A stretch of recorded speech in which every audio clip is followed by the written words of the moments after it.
Цифровой профсоюз водителей. 2000 резидентов. Более 20 тысяч долларов фонд.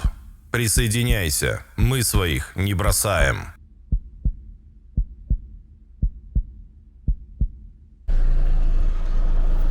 Всем привет! Сегодня такой экспериментальный формат.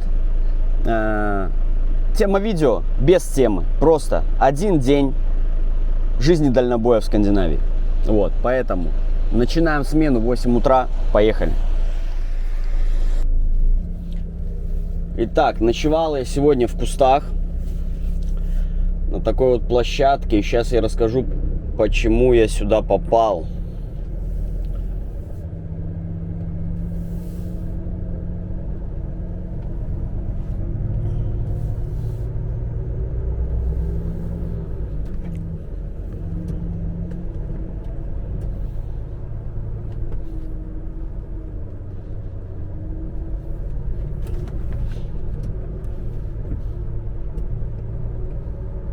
Сейчас я остановлюсь возле мусорки, выкину мусор и расскажу, что вчера вечером происходило.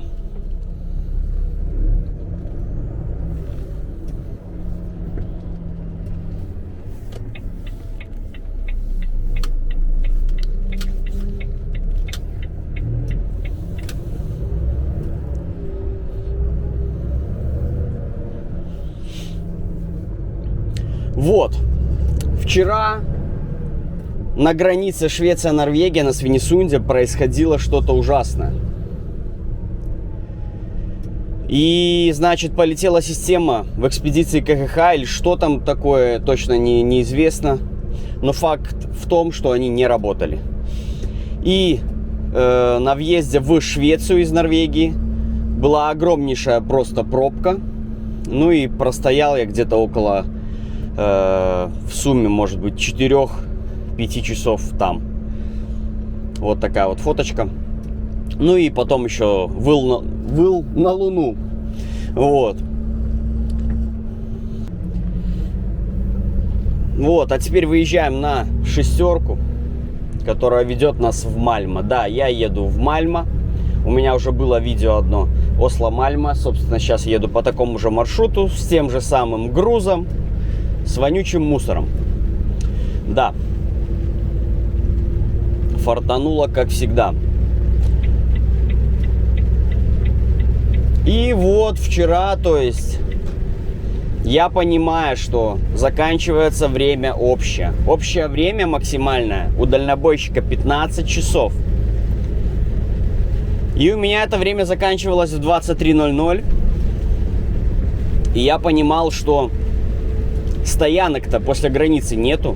Есть одна несчастная там на, не знаю, сколько там влазит, 10 машин там или сколько. Я понимал, что она будет вся забита, потому что количество машин, которых потом резко начали пропускать, было огромное. И у всех у них не было времени, скорее всего. Но я знал эту нычку. И поэтому я смело, спокойно за 20 минут доехал до своей нычки. Стал я там один. Потом вот ночью приехал вот этот негабарит, который стоял. И нормально. Отстоял я спокойно там. И закончил я вчера смену ровно в 22:59.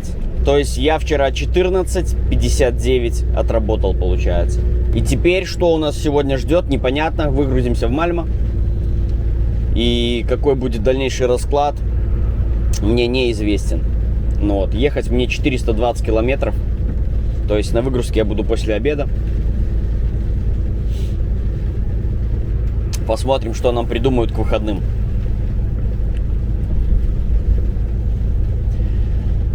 Ну и, конечно же, пишите, значит, как вам такой формат съемки? Интересен он более, чем просто с лобового стекла? На самом деле, я вот так вот немножко поанализировал, что не сильно большой обзор закрывается при съемке от себя, либо от лобового. На самом деле, в таком формате, мне как кажется, то есть больше информативности, так как у нас есть панель приборов, руль, зеркала у нас есть также. Вот. Ну, пока что я привыкаю к этой системе. Мы подъезжаем к Гетеборгу. Видите, красная полоса загорается на лобовом. Это мой датчик.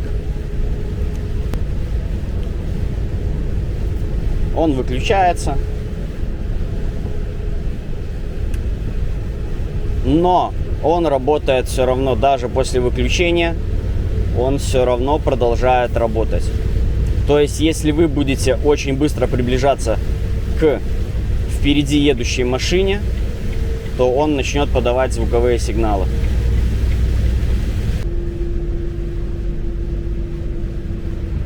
Вау! Ха-ха! Интересно, что наоборот у нас скорость по этим полосам выставлена. 40-40, 60-70. Хиссингброн, подъем моста. Где этот Хиссингброн, я не знаю. И где там какой мост поднимается. И я правильно выехал из крайней левой, потому что крайняя левая у нас поведет не туда. Она ведет у нас варианты на Стокгольм, на Карлстад, на Фредериксхавен, на порт. Ну а нам же надо Е6 на Мальма.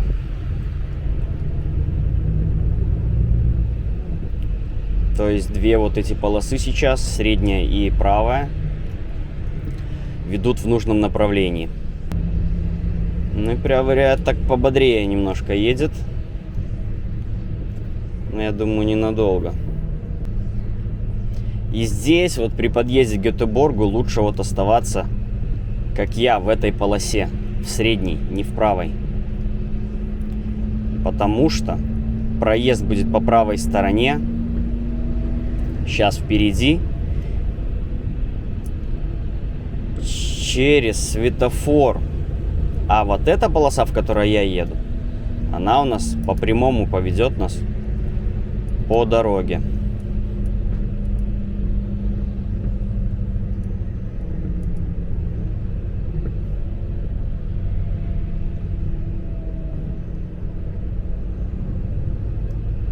Ну и как бы даже здесь по знакам указано, что Е6 на Мальма, по этой полосе ехать.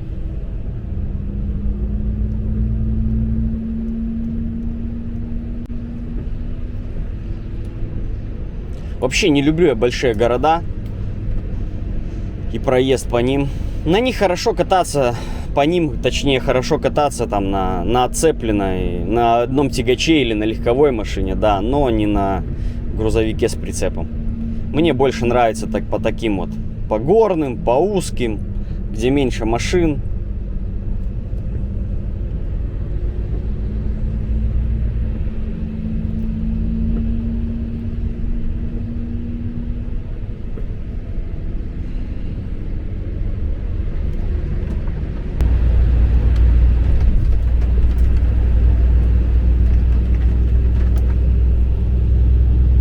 Вот если бы вы были вправо, вы бы сейчас уехали бы туда на светофор. Да, и также она потом обратно возвращается. Вот мы смотрим. Вот здесь этот светофор. И он опять, он выезжает на нашу дорогу.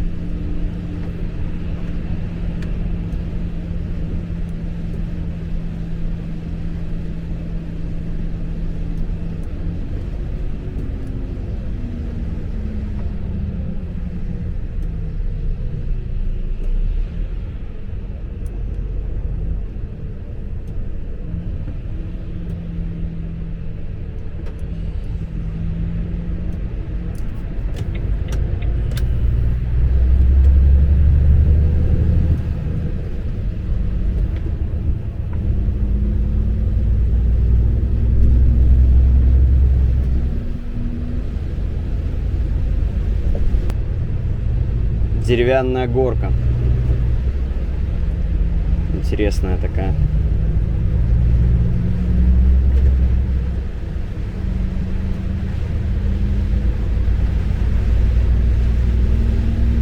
Да, ливень жуткий какой-то начинается. Точнее, уже идет. И я так понимаю, здесь очень долго идет. Что даже ливневки в Швеции не справляются.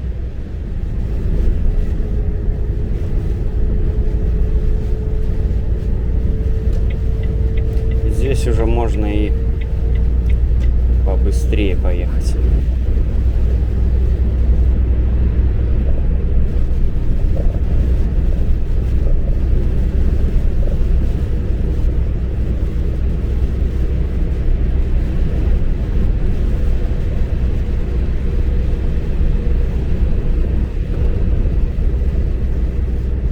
Вот и преодолели мы Гетеборг. И все, теперь прямая наводка до Мальма. Хельсинборг краем проезжаем. Будем проезжать вдоль залива. Немного позже я вам его покажу. Антибак-тахограф, датчик колейки – лучшие мобильные приложения для успешной и безопасной работы в дальнобое. Ищите в Google Play и App Store. Так, стал я на стояночку. Хочу я перетянуть немного свой тен, так как сильный ветер сейчас.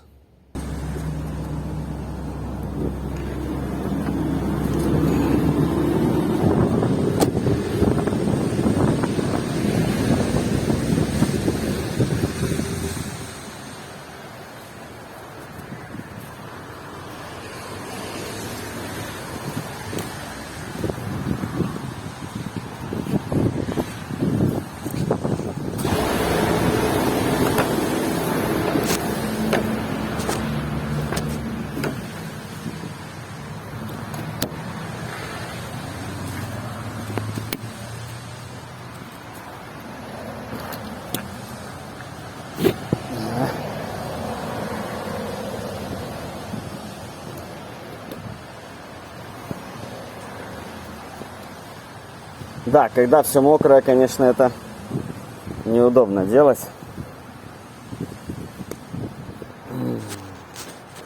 Перчатки снимать очень не хочется.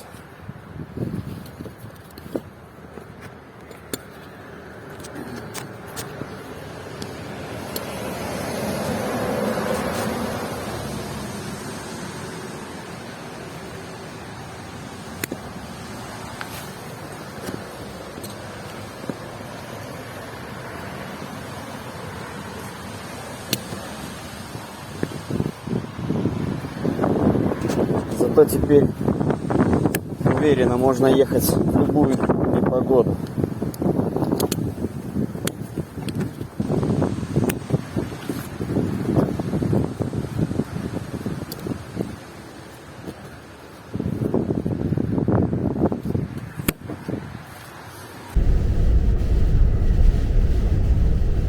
Непогода продолжает буйствовать. Жутчайший просто ветрище.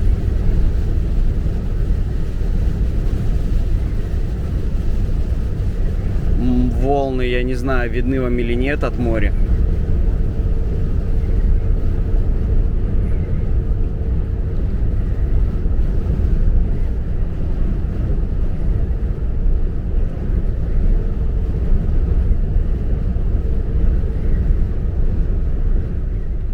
Так, заехал я на небольшой перекус, как раз 30 минут своих использовал. Ну а мы продолжаем с вами двигаться. После небольшого перекуса не было у меня возможности там что-то снимать, потому что и погода плохая была бегать там с камерой, и время у меня ограниченное было. Поэтому продолжаем двигаться мы на Мальма. Вот. А питаться в зарубежных заведениях я по-прежнему не научился. Я вечно возьму какую-нибудь просто херню какую-нибудь. Хорошо, когда есть картинки, могу потыкать в картинки и нормально что-то получится. Если нету картинок, то беда полная. У меня был случай в Монголии. Я, значит, остановился на кафешке какой-то. Ну и думаю, надо же пойти попробовать чего-то монгольского. Вот, захожу в кафешку эту придорожную. И, значит, мне тогда повезло, что там были картинки. Естественно, персонал не разговаривал ни на русском, ни на английском. Ну и, в общем, я показываю, говорю, вот он, номер 5, все дела. Ну, естественно, там было непонятно вообще, что там. То есть, ну, картинка есть какая-то, да, какое-то, то есть, блюдо. Но по факту, из чего оно сделано, естественно, было непонятно. Но, естественно, я взял на риск, выбрал себе картинку эту, показал, что мне. В общем, мне все это дали. И я, собственно, не понял, что я ел.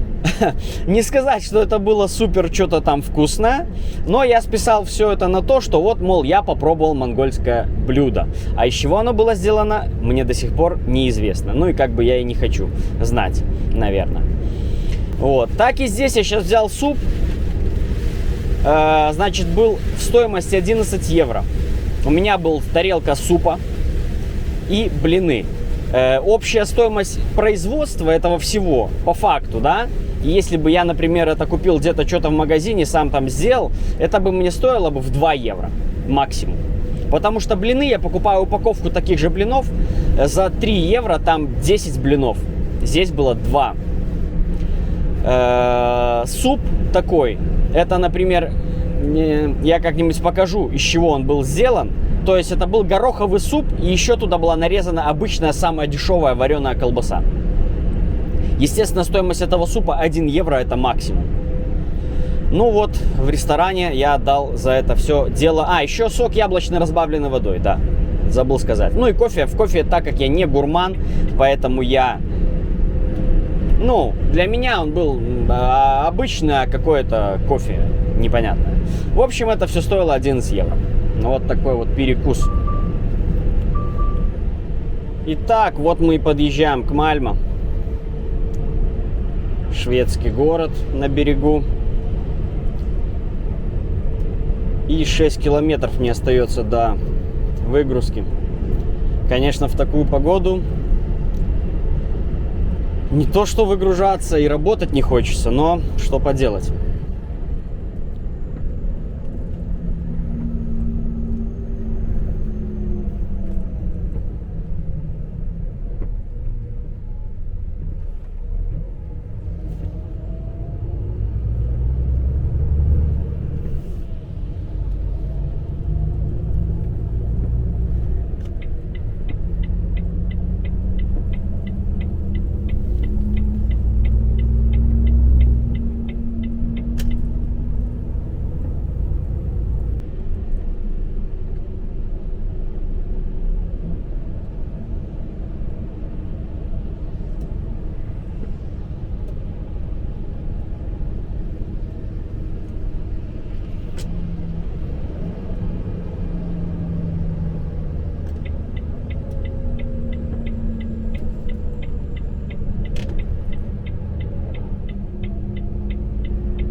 Да, здесь я выгружался в прошлый раз.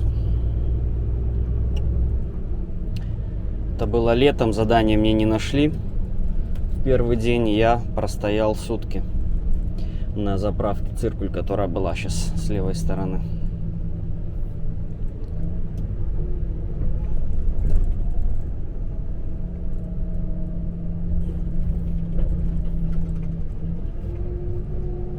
Так, и нам ВАГ-2, потому что вот на 50 тонн.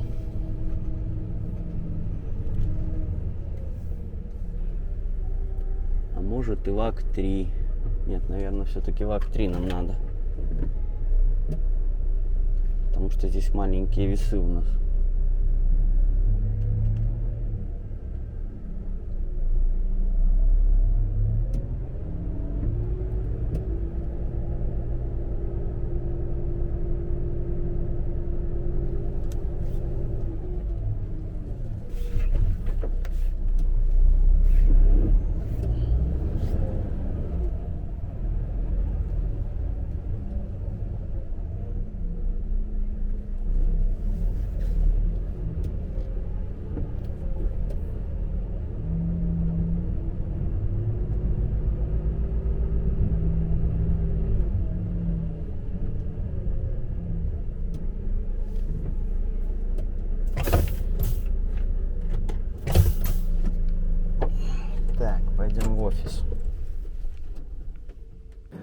Итак, выгрузка быстрая была. Минут 15, наверное. В общем, конечно же, по соображениям я не брал с собой камеру, потому что все было бы грязное, мокрое, ужасное, поэтому тут без вариантов. Вот, ну а мы едем на выезд. В общем, заехал на заправку жуткую. В общем, здесь с одной стороны заезд, а с другой стороны, то есть кирпич, вот куда я сейчас буду выезжать. И два умника заехали под этот кирпич, под заправку, а с той стороны два длинномера решили заправиться. Перегородили все движение. Ну ладно. Потом на маленькой машинке чувак не смог развернуться на огромной площадке и проехал по бордюрам. В общем, думаю, тоже неплохо. Ну, я сходил, умылся и еду. Дал мне загрузку, только написал, что загрузка завтра. Вот это мне очень интересно.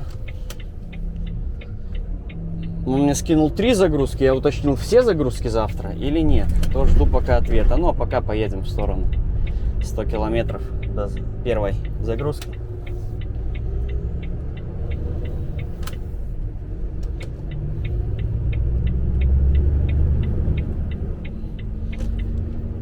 Вот такой вот вышел день, так что пишите комментарии, как вам такой формат, как такой эксперимент.